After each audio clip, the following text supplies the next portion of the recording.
brought to you by Silver Pumps. Top quality और consistent performance के लिए सिर्फ सिल्वर पंप्स नाम याद रखना। जहाँ पर भी टैंकर्स की हमें ज़्यादा आवश्यकता दिखाई देगी वहाँ पे टैंकर्स को बढ़ाएंगे भी, उनकी संख्या भी बढ़ाएंगे, ट्रिप्स को भी बढ़ाएंगे। पहले टैंकर में एक ड्राइवर होता था, कहीं पे 2 ड्राइवर लगा के उसके ट्रिप्स को भी बढ़ाना पड़े, उसको भी बढ़ाएंगे। बाकी जो दिल्ली का वाटर मैनेजमेंट सिस्टम था वो बहुत ही पुअर हो चुका था, क्योंकि कई विधायकों ने और जो इससे पहले की सरकार रही उन्होंने अपने अपने हिसाब से अपने ढंग से अपने एरिया में ज़्यादा पानी जुड़वा दिया और उसकी भी शिकायत मिली। तो उसको हम पूरा रैशनल एक तरीके से उसका सिस्टम बनाकर, ताकि पॉपुलेशन कितनी है, वहाँ पे कितना एमजीडी पानी मिल रहा है, तो सभी को बराबर की संख्या में पानी भी मिले, इसके लिए भी मैंने कहा है। तो हर पर्याप्त कदम उठाए जा रहे हैं, पानी की लीकेज को भी ख़त्म कर रहे हैं। अभी आपने देखा बजट में हमने कहा कि मोनक नहर से जो हमारी डीएसबी चैनल आता है वो पूरा ओपन में आता है, और वो पुरानी एक जो है कच्ची नहर है उसमें लीकेज बहुत होता था, उसके लिए भी लाइन करने के लिए हमने बजट में प्रावधान रखा है। बहुत सारे कदम उठाए जा रहे हैं। अगर पहले की सरकारों ने 10 साल पहले उठा लिए होते तो आज हमारी स्थिति थोड़ी बेहतर होती, मगर हमारी कोशिश रहेगी कि दिल्ली में इस बार जो पानी की हमेशा से हाहाकार होती थी तो हम उसको रोक सकें। सर, नोडल ऑफिसर्स भी नियुक्त किए जा रहे हैं विधायकों और अधिकारियों के बीच में समन्वय? जी, हमारे जो है 4 हमारे डिवीज़न है जहाँ पे हमारे चीफ इंजीनियर हैं वाटर में, तो वो सभी में हमने कहा है कि नोडल ऑफिसर बनाइए ताकि विधायकों की शिकायत जितनी भी होंगी उनको सुना जाए, उनको पूरा किया जाए।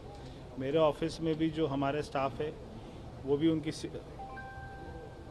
हमारी शिकायतों को सुनेगा और उसके ऊपर में कार्रवाई करेगा। देखिए, हाँ, बहुत सारे आते रहते हैं और अधिकतर विधायक मुझसे मिले हैं और उन्होंने अपने सीवर में पानी की और सीवर की बहुत सारी समस्याओं के बारे में मुझे बताया है। सभी टैंकर्स में जीपीएस सिस्टम हमने शुरू कर दिया है। पहले बहुत ही आश्चर्य था कि एक टैंकर को 9 ट्रिप का पेमेंट होता था, मगर वो 9 ट्रिप लगाता था, 7 लगाता था, 3 लगाता था, तो वो फिलिंग स्टेशन में 9 बार तो पानी भरवाता था, फिर वो कहाँ पर बेचता था, कहाँ लेकर जाता था, इसके बारे में कोई जानकारी नहीं होती थी। अभी जीपीएस के माध्यम से भी, और मैंने सारे विधायकों को भी पावर दी है कि आप ये टैंकर कहाँ जा रहे हैं उसका रिकॉर्ड रखिए। अगर आपको रिकॉर्ड उसका ठीक नहीं मिलता है तो उनकी पेमेंट नहीं होगी। देखिए, मेरे को बड़ा अजीब लगा कल जब हमारी विपक्ष की नेता ने बहुत ही खराब बोला दिल्ली के बारे में, और एक जैसे बद्दुआ कर रही थी वो कि दिल्ली में इतना बजट ना हो, दिल्ली में इतने सारे काम ना हो पाएँ, ऐसी उनकी बातों से लगा। तो हमेशा हमारी सरकार तो पॉजिटिव माइंडसेट के साथ चल रही है।